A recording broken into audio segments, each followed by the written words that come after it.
नमः संस्कृताय प्रिय संस्कृत मित्राणि। संस्कृत सेवा में आप सभी का स्वागत है। हम लोग यूपीटीजीटी के लिए ही प्रैक्टिस सेट हल कर रहे हैं, जिसमें हम लोगों ने प्रैक्टिस सेट 3 तक हल कर लिया है और आज हम लोग प्रैक्टिस सेट भाग 4 हल करने जा रहे हैं। और एक प्रैक्टिस सेट में हमारे यहाँ 25 प्रश्न होता है। कितने प्रश्न पूछिए? 25 प्रश्न होता है। व्याख्यात्मक होता है। 25 × 5 बराबर 125 का पूरा हमने बनाया है। तो आप 25 प्रश्नों को ही 5 भागों में हल करेंगे तो 125 प्रश्न हो जाएंगे, जिसमें आज हम लोग चौथा हल करने जा रहे हैं। प्रश्न दिया है, एको रसः निमित्त भेदात् रिक्त स्थानं पूरयतु। एको रसः निमित्त भेदात् रिक्त स्थानं पूरयतु। क्या होगा? क्या करुण एव होगा? क्या करुणा होगा? क्या करुणः एव करुणः होगा? क्या सर्वे इनमें से सभी होंगे? तो इसमें होगा करुण एव। क्या होगा? करुण एव होगा। तमसा ही कहती है, अहो संविधानकम एको रसः करुण एव निमित्त भेदात् भिन्नः पृथक् पृथगिव सयते विवर्तान् आवर्त बुद्बुदतरङ्गमयान् विकारान् अम्भो यथा सलिलमेव हि तत्समस्तम्।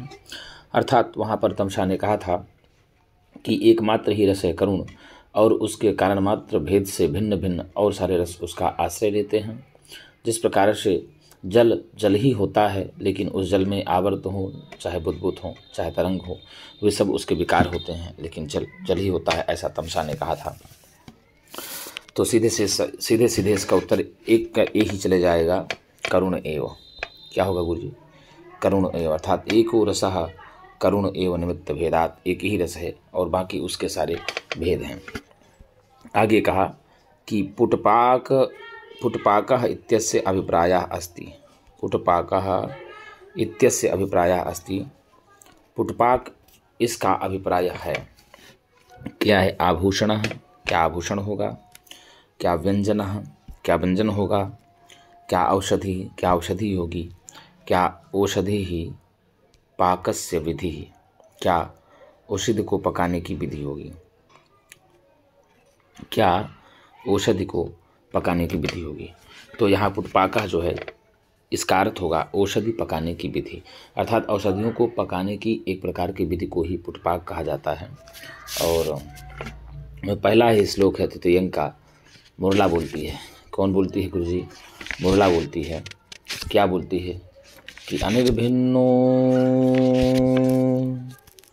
गभीरत्वात् अन्तर्गूढघनव्यथः पुटपाकस्प्रतीकाशो रामस्य करुणो रसः। अंतःकरण में छिपी हुई जो घनी व्यथा है वह दिखाई नहीं पड़ रही है, और राम का जो करुण रस है वह पुटपाक के समान प्रतीत हो रहा है, ऐसा मुरला कहती है। तो इसमें सीधे उत्तर आपका डी जाएगा। तो औषधि पकाने की एक प्रकार की विधि को ही पुटपाक कहते हैं। तो अनिर्भिन्नो गभीरत्वात् अन्तर्गूढघनव्यथः पुटपाक प्रतीकाशो रामस्य करुणो रसः। उत्तर आपका डी चला जाएगा। कौन सा उत्तर जाएगा गुरुजी? डी उत्तर आपका सही हो जाएगा। कारके सूत्रम अस्ति। कारके सूत्र है। कारके सूत्र किसका सूत्र है? क्या संज्ञा का सूत्र है? क्या परिभाषा का सूत्र है? क्या अधिकार सूत्र है? क्या विधि सूत्र है? अब बताइए कि कारके कैसा सूत्र है? संज्ञा सूत्र है क्या? नहीं। परिभाषा सूत्र है क्या? नहीं। अधिकार सूत्र है क्या? नहीं। विधि सूत्र है क्या? नहीं। तो अब बताइए आप। बिल्कुल यहाँ सी आपका उत्तर सही हो जाएगा, अधिकार सूत्र होगा। कौन सा सूत्र होगा? कारके इत्यधिकृत्य। कारके इत्यधिकृत्य ऐसा व्याकरण में मिलता ही है। तो कार्य के जो सूत्र है वह अधिकार सूत्र है। कौन सा सूत्र है? अधिकार सूत्र। सूत्र किसे कहा गया है? तो बता दें आपको। सूत्र कहा जाता है संज्ञा च परिभाषा च, संज्ञा च परिभाषा च विधिर्नियम एव च विधिर्नियम एव च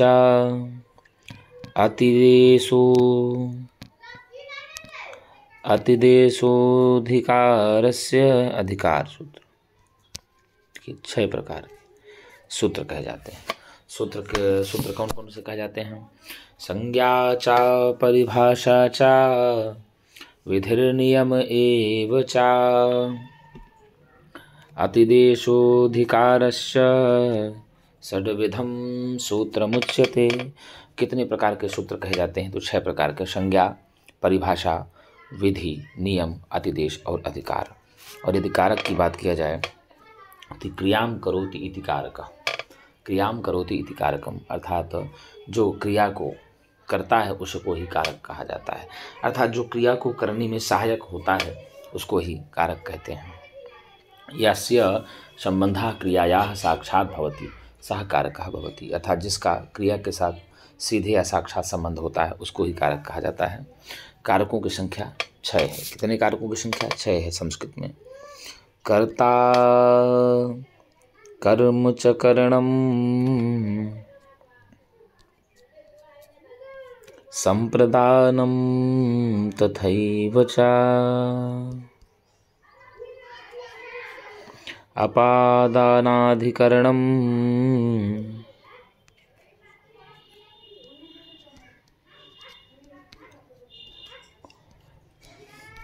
इत्याहुः कारकाणि षट्। तो कर्ता, कर्म, करण, संप्रदान, अपादान, अधिकरण, इस प्रकार से कारकों की संख्या 6 मानी जाती है।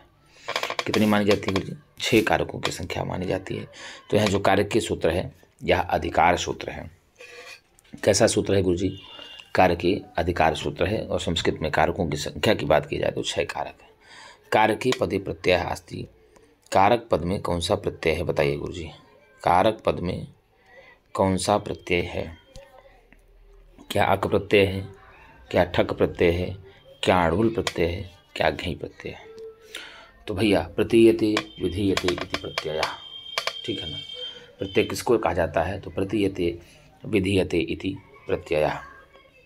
तो अब कारक में क्या अक है? नहीं गुरुजी, अणुल प्रत्यय होगा। कौन सा प्रत्यय होगा? अणुल प्रत्यय होगा। क्री धातु से। कौन सी धातु से? क्री धातु से। अणुल प्रत्यय सूत्र से ही कारक बनता है। अणुल सूत्र से, क्री धातु से अणुल प्रत्यय लग करके ही योर नाकव सूत्र से अकादेश होकर के ही कारक बन जाता है। तो अणुल प्रत्यय कहीं है? बिल्कुल गुरुजी। तो 79 का सी आपका उत्तर सही हो जाएगा। कौन सा सही होगा? सी आपका उत्तर सही हो जाएगा। आगे दिया द्रोणो व्रीहि संबंधा अस्ति। द्रोणो व्रीहि संबंधा अस्ति। द्रोणो व्रीहि कैसा संबंध है? क्या कहा गुरुजी? द्रोणो व्रीहि कैसा संबंध है बताइए आप। क्या कारण कार्य भाव संबंध है? क्या पिता पुत्र का संबंध है? जन्य जनक भाव संबंध है? क्या परिच्छेद परिच्छेदक भाव संबंध है? तो द्रोणो व्रीहि परिच्छेद्य और परिच्छेदक भाव संबंध है।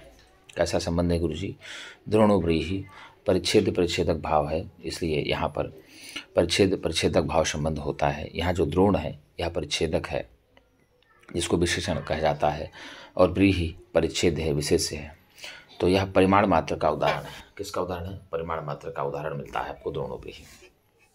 जैसे आप लोग पढ़ते हैं कि प्रातिपदिकार्थ लिंग परिमाण वचन मात्र प्रथमा, अर्थात प्रातिपदिकार्थ मात्र में, लिंग मात्र में, परिमाण मात्र में, वचन मात्र में प्रथमा विभक्ति होती है, ठीक है ना। नेत्रोपस्थिति का प्रातिपदिकार्थ, जो नेत्र रूप से उपस्थित होता है तो उसको ही प्रातिपदिकार्थ कहते हैं। जाति, व्यक्ति, द्रव्य, लिंग, संख्या, ये सब प्रातिपदिकार्थ के अंतर्गत परिगणित होते हैं। तो यहाँ पर यदि द्रोणो व्रीहि का संबंध माना जाए तो गुरु परिच्छेद परिच्छेदक भाव संबंध होता है। पिता पुत्र हमें जन्य जनक भाव संबंध हो जाएगा। कौन सा? पिता पुत्र हमें जन्य जनक भाव संबंध हो जाएगा। कार्य कारण भाव संबंध होता है तुरी वेमा आदि में। किसमें होता है? तुरी वेमा आदि में, ठीक है। तुरी वेमा आदि में कार्य कारण भाव संबंध होता है, जैसे आप भी कह देंगे तो तुरी वेमा आदि में। अब शकुंतलाम कहा शापः दत्तवान। शकुंतला को किसने शाप दिया, बताइए गुरुजी। शकुंतला को कहा शापः दत्तवान, शकुंतला को किसने शाप दिया। तो जैसे तंतु और पट के प्रति कार्य कारण भाव संबंध होता है, तो शकुंतला को कहा शापः दत्तवान, किसने शाप दिया। क्या कण्वों ने दिया, क्या मारीची ने दिया, क्या विश्वामित्र ने दिया, क्या दुर्वासा ने दिया। तो भैया शकुंतला को शाप देने वाले थे दुर्वासा। कौन थे, दुर्वासा थे।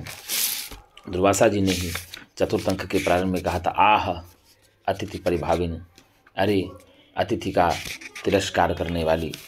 विचिन्तयन्ती यमनन्यमानसा तपोधनं वेत्सि न मामुपस्थितं स्मरिष्यति त्वां न सबोधितोऽपि सन् कथां प्रमत्तः प्रथमं कथामिव। आह अरे अतिथि का तिरस्कार करने वाली, तुम जिसका चिंतन अनन्य हृदय से कर रहे हो और मुझ आए हुए तपस्वी को देख करके मेरी ओर ध्यान नहीं दे रही हो, मेरा सत्कार नहीं कर रही हो, जाओ मैं तुम्हें श्राप देता हूँ कि वाह, याद दिलाने पर भी याद नहीं आएगा। ऐसा दुर्वासा जी श्राप दे करके उल्टे पांव लौटे चले जाते हैं। तभी प्रियंवदा देख लेती है और कहती हाधिक अप्रियम एवं समृतम। अरे बड़ा अनर्थ हो गया। शकुंतला ने दुर्वासा के प्रति बड़ा ही गलत कर दिया और दुर्वासा ने भी शकुंतला को शाप दे करके ही उल्टे पांव लौटे चले जा रहे हैं। ऐसा प्रियंवदा जब जान जाती है, प्रियंवदा करती है। तो वंशज छंद में ही कहा गया था। और दुर्वासा शाप देते हैं। कर्ण शकुंतला के पालक पिता होते हैं। कर्ण कौन है, शकुंतला के पालक पिता होते हैं और इनका एक नाम काश्यप भी होता है। कौन सा नाम होता है, काश्यप होता है।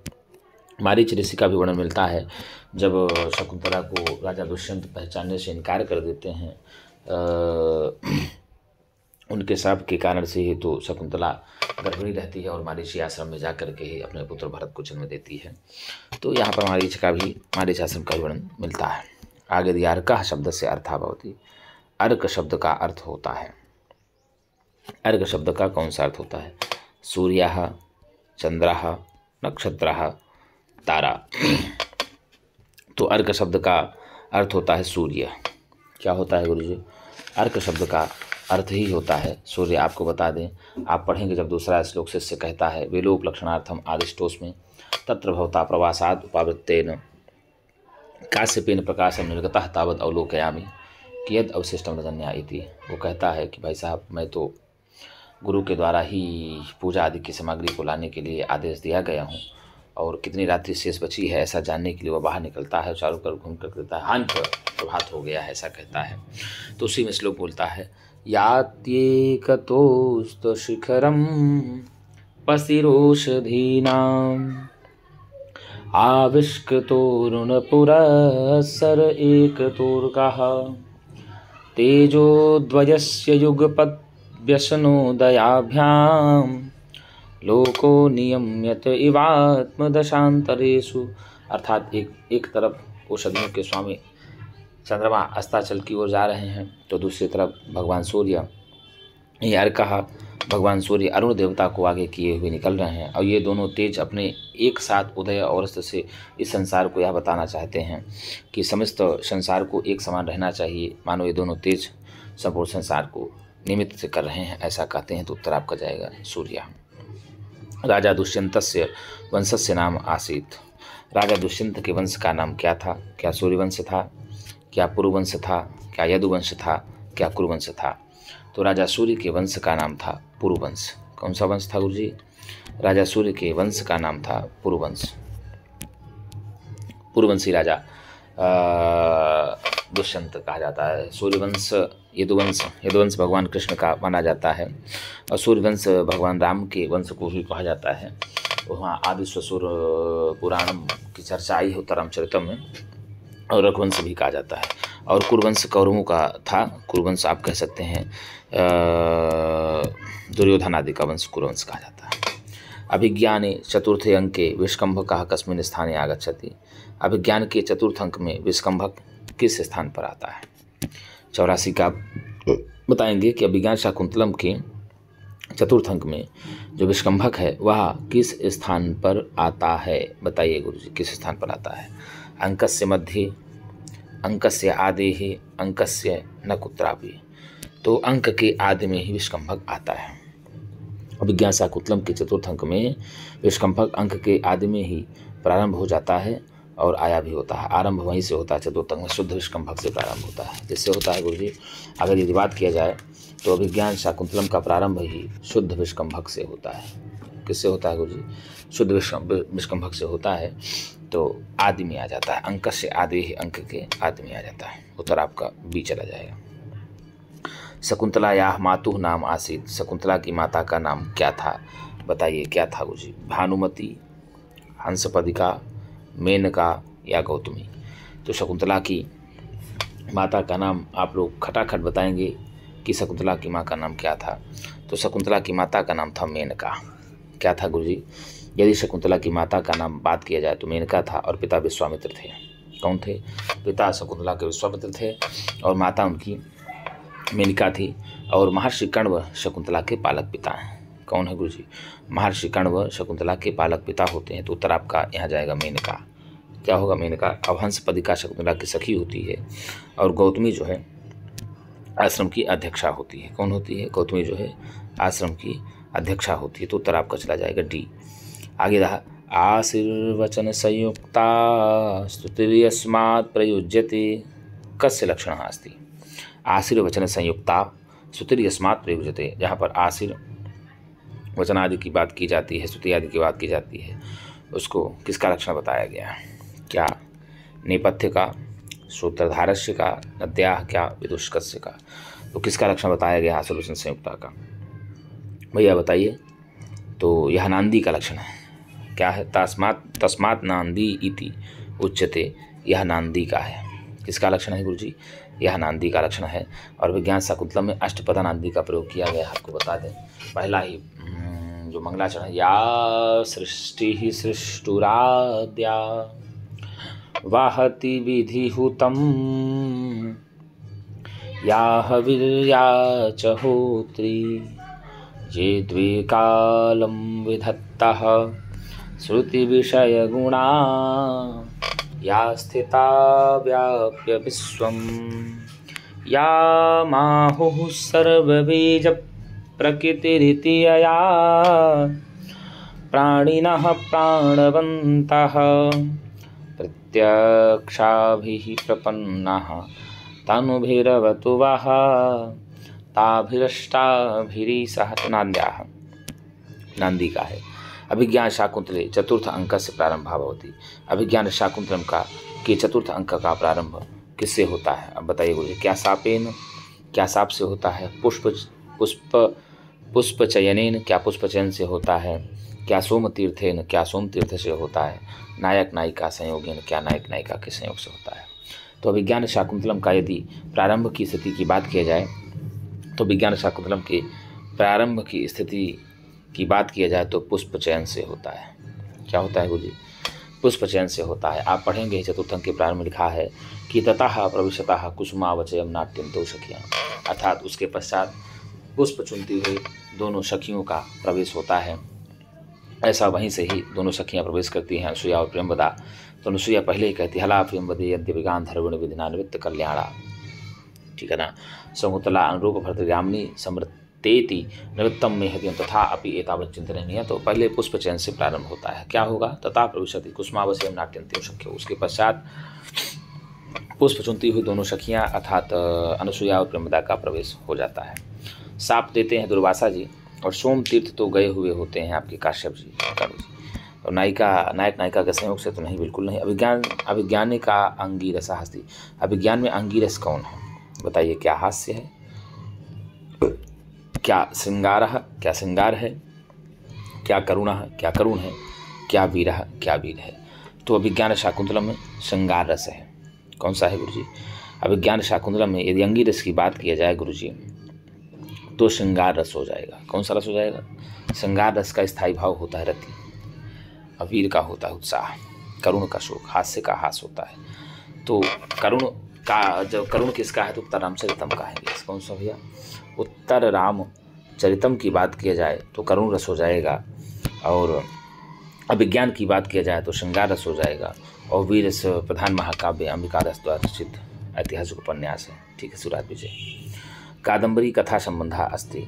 कादम्बरी कथा का संबंध किससे है गुरुजी? अब बताइए आप। क्या बौद्धा, क्या बौद्ध से है? जैन, क्या जैन से है? क्या जरत द्रविण, क्या जरत द्रविण से है? क्या हिंदू, क्या हिंदू से है?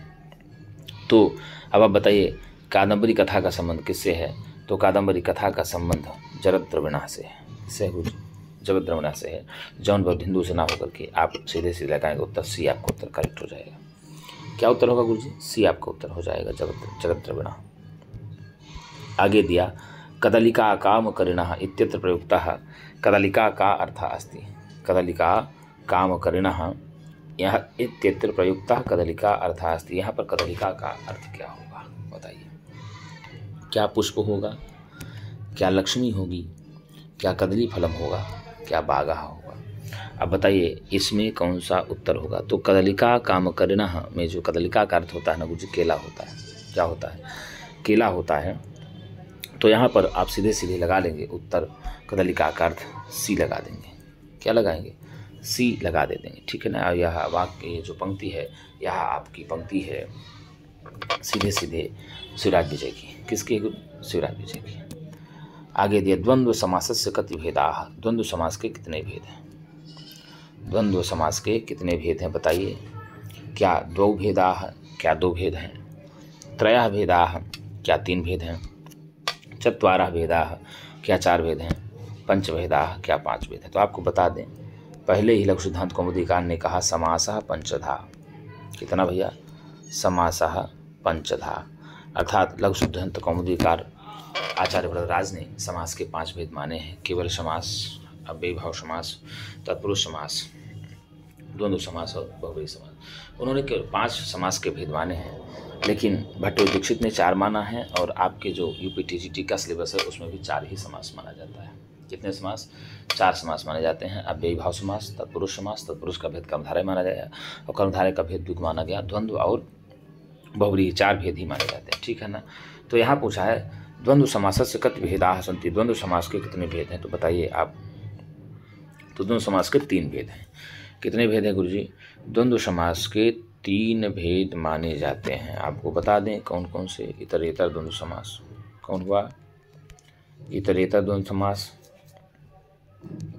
दूसरा समाहार, और तीसरा एक शेष द्वंद्व समास। कौन सा गुरुजी? एक शेष द्वंद्व समास। तो इतरेतर, समाहार और एक शेष मिला करके ही द्वंद्व समास के तीन भेद माने जाते हैं। समास के पांच भेद भी माने जाते हैं और चार भेद भी माने जाते हैं। चार भेद आप बाबूराम सक्सेना की पुस्तक पढ़ेंगे, वहाँ मिलेगा बाबूराम के अनुसार। आपको बाबूराम के अनुसार यदि टीजीटी में पूछता है तो चार ही भेद बताना है। भट्टो दीक्षित के अनुसार भी चार भेद माना जाता है। और पांच भेद जो है लघु सिद्धांत कौमुदीकार आचार्य वरदराज के अनुसार जो है पांच भेद माने जाते हैं। समासा पंचधा वहाँ कहा गया है। और दो भेद तत्पुरुष समास के, दो भेद तत्पुरुष समास के हैं। एक है समानाधिकरण तत्पुरुष। कौन सा है गुरुजी? समानाधिकरण तत्पुरुष। कौन सा? समानाधिकरण तत्पुरुष। और एक है व्यधिकरण तत्पुरुष। कौन सा गुरुजी? व्यधिकरण तत्पुरुष। समानाधिकरण तत्पुरुष और व्यधिकरण तत्पुरुष, यह तत्पुरुष का भेद माना जाता है। समानाधिकरण तत्पुरुष को ही कर्मधारय समास कहते हैं। कौन सा? समानाधिकरण तत्पुरुष को ही कर्मधारय समास भी कहा जाता है। और समानाधिकरण तत्पुरुष समविभक्तिक होता है। क्या होता है? समविभक्तिक मतलब समानाधिकरण में तत्पुरुष में विभक्तियां दोनों में समान होती हैं। अंबिका दत्तस्य का प्रिय अलंकारा अस्ति।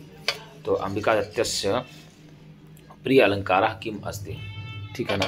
अंबिका दत्त व्यास का कौन सा अलंकार प्रिय है? क्या दृष्टांत है, क्या व्यतिरेक है, क्या सर्वे, क्या विरोधाभास? तो जो विरोधाभास अलंकार है यही अंबिका दत्त व्यास जी का सर्वप्रिय अलंकार माना जाता है। कौन सा भैया? विरोधाभास अलंकार का ही सर्वप्रिय माना जाता है। और लक्षण भी दिया गया है काव्य प्रकाश में। विरोधाभास अलंकार का लक्षण क्या दिया गया है? लक्षण विरोधः स्वविरोधे अपि विरुद्धत्वेन यद्वचः, ऐसा बताया गया है। तो विरोधाभास अलंकार जो है अंबिका दत्त व्यास जी का प्रिय अलंकार माना जाता है। अनीकिनी पदस्य का अर्थः भवति। अनीकिनी इस पद का क्या अर्थ होता है? अनीकिनी इस पद का क्या अर्थ होता है बताओ? जो एक हो क्या वो होगा? जो एक ना हो क्या ये होगा? क्या सेना क्या ये होगा? क्या सर्वे ये होगा? तो अनीकिनी शब्द से अर्थः भवति सेना। क्या होता है गुरुजी? अनीकिनी शब्द से अर्थः भवति सेना। सेना कहा जाता है। क्या होता है गुरुजी? सेना। विभक्तयः कति सन्ति। विभक्तयः कति सन्ति, संस्कृत में विभक्तियाँ कितनी होती हैं। ये भी जानने प्रश्न पूछ लेता है, एकदम नॉर्मल प्रश्न आपको लगता है, लेकिन बहुत सारे लोग इसमें ही भटक जाते हैं। बहुत सारे 8 बता देते हैं, कोई 6 बता देता है, कोई 7 बता देता है। तो संस्कृत में यदि विभक्तियों की संख्या किया जाए तो 7 हैं। और विभक्ति कहते किसको हैं, तो संख्या कारकादिबोधयत्री विभक्ति ही। क्या कहा जाता है विभक्ति, किनको कहा जाता है, संख्या कारकादि बोधयत्री विभक्ति, अर्थात जो संख्या कारक आदि का बोध कराती है उसे ही विभक्ति कहा जाता है। और संस्कृत में विभक्तियों की संख्या 6 है। कितनी भैया, संस्कृत में विभक्तियों की संख्या 6 है, प्रथमा से सप्तमी विभक्ति तक, और कारकों की संख्या 6 है। हाँ, संस्कृत में विभक्तियों की संख्या 7 है। कितनी है गुरुजी, संस्कृत में विभक्तियों की संख्या 7 है, प्रथमा से सप्तमी तक, और कारकों की संख्या 6 है। कारक कितने हैं, 6 कारक हैं। कितने कारक हैं, 6 कारक हैं। वचन की संख्या 3 है, वचन की संख्या 3 है, लिंग की संख्या 3 है, और पुरुष की संख्या 3 है। वचन, लिंग और पुरुष 3 संख्या मानी जाती है। ठीक है ना गुरुजी। तो इस प्रकार से 7 विभक्तियाँ हुई, 6 कारक हुए, 3 वचन, 3 पुरुष और 3 लिंग संस्कृत में माने जाते हैं। तो उत्तर आपका जाएगा विभक्तयः कति सन्ति, तो सप्त विभक्तयः सन्ति। कति विभक्तयः सन्ति, सप्त विभक्तयः सन्ति, आपका उत्तर चला जाएगा 7। अब कर्मप्रश्नीयस्य का अन्य संज्ञा भवति। कर्म प्रश्नी की कौन सी दूसरी संज्ञा होती है, बताइए। कर्म प्रश्नी की संज्ञा कौन सी होती है, बताइए। दूसरी संज्ञा कौन सी होती है। कर्मः, क्या कर्म संज्ञा, अपादानः, क्या अपादान संज्ञा, करणः, क्या करण संज्ञा, क्या निपातः, क्या निपात संज्ञा होती है। तो कर्म प्रश्नी की दूसरी संज्ञा कर्म होती है। कौन सी होती है, कर्म प्रश्नी की दूसरी संज्ञा ही कर्म होती है। क्रियाया द्योतको नायम संबंधस्य न वाचकः नापि क्रियापदाक्षेपी संबंधस्य तु भेदकः। ठीक है ना। तो कर्म प्रश्नी की ही अन्य संज्ञा कर्म संज्ञा होती है। कौन सी संज्ञा, कर्म संज्ञा। सुकनासेन अनुसार शास्त्र जल प्रक्षालितम कलुषः भवति। शास्त्र के जल से प्रक्षालित होने पर भी कलुषित होता है कौन। सुकनास के अनुसार, किसके अनुसार गुरुजी, सुकनास के अनुसार शास्त्र जल से प्रक्षालित होने पर भी, क्या होने पर गुरुजी, शास्त्र जल से प्रक्षालित होने पर भी कलुषित कौन होता है। अब बताइए, तो इसमें क्या युवावस्था क्या व्यवस्था होता है, क्या बाल्यावस्था क्या बाल्यावस्था होती है, क्या वृद्धावस्था क्या वृद्धावस्था होती है, न कोपी। तो युवावस्थायाम बताते हैं कौन होता है भैया। 96 का ए उत्तर हो जाएगा। वहाँ कहा ही गया है तीसरे पैराग्राफ में, जो महाकवि बाणभट्ट द्वारा लिखा गया है सुकनासोपदेश, उसमें कहा है यौवनारंभे च प्रायः शास्त्र जल प्रक्षालन निर्मलापि कालुष्यम उपनात बुद्धि। अर्थात यौवनारंभ में, यौवस्था के आरंभ में प्रायः शास्त्र जल से प्रक्षालित होने पर भी जो है कलुषता को उत्पन्न करती है कौन, बुद्धि उत्पन्न करती है। तो युवावस्था में ही कहा गया है। अनुचित भ्रताम विसरागयु भवते युनाम दृष्टि अपहृति वात्यव शुष्कपत्रम समुद्भूत रजो भ्रांति है दूरम आत्मेच्छा यौवन समय पुरुषम भक्ति, ऐसा आया हुआ है। तो सुकनासेन अनुसार शास्त्र जल प्रक्षालितम बुद्धि ही कलुषः भवति। तो युवावस्थायाम, युवावस्था में, किस अवस्था में, युवावस्था में। उपससाम पदे लकारः अस्ति। उपससाम इस पद में लकार है। क्या लट लकार है, क्या लिट लकार है, क्या लंग लकार है, क्या लुट लकार है, बताइए। उपससाम पद में कौन सा लकार होगा, तो उपससाम पद में लिट लकार है। कौन सा लकार है, लिट लकार होगा।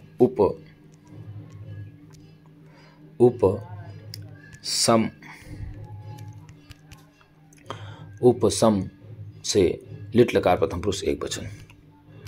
उपसम लिट लकार प्रथम पुरुष एक वचन हो जाएगा, उपससाम बन जाता है। तो आप लगा देंगे उत्तर बी। क्या लगाएंगे गुरुजी, बी उत्तर लगाएंगे, उपससाम बन जाएगा। समस्त पदे अशुद्धा पदम चिन्हित। समस्त पद में अशुद्ध पद चुनो। मयूर कुक्कटौ मित्रावरुणौ गंगा यमुने अग्नावायु। अग्नावायु बताइए। समस्त पद में अनुचित को चुनना है। किसको चुनना, अशुद्ध पद। तो अग्नावायु होगा। यहाँ आग्ना वायु होता तब सही हो जाता, इसलिए यहाँ पर ये हो जाएगा अग्ना वायु। अग्ना वायु उत्तर आपका अशुद्ध चुनना है, इसलिए अग्ना वायु हुआ।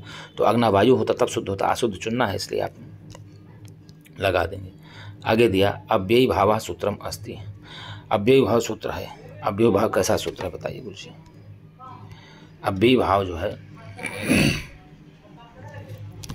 कैसा सूत्र है? अधिकार सूत्र, संज्ञा सूत्र, विधि सूत्र या परिभाषा सूत्र। तो अव्ययी भाव कैसा सूत्र है? तो अव्ययी भाव भी एक अधिकार सूत्र है। कैसा सूत्र है? अधिकार सूत्र हो जाएगा। तो आपका ए उत्तर सही हो जाएगा। आगे दिया अर्ध नपुंसकम सूत्रेण समास विधानम भवति। अर्ध नपुंसकम इस सूत्र के द्वारा समास का विधान होता है। बताइए कौन सा होता है? समाहार द्वंद्व, एक देश द्वंद्व, समाहारस्य या विभावस्य। तो अर्धानुपुंसकी इसके अनुसार कौन सा होता है भैया? तो भैया डी उत्तर जाएगा। क्या उत्तर चलाएगा? एक देशी, एक देश तत्पुरुष समास, एक देशी तत्पुरुष समासस्य का उदाहरण हो जाएगा। उत्तर आपका डी चला जाएगा। तो मित्रों, यदि आपको वीडियो अच्छी लगती हो, यदि आपको करने से लगता हो थोड़ा सा सामर्थ्य परिश्रम हो रहा है, तो एक बार लाइक एवं सब्सक्राइब जरूर करें मित्रों। आज के लिए इतना ही। हम पुनः एक नई वीडियो के साथ मिलेंगे। तब तक के लिए नमः शंस्कृताय, शुभ रात्रि।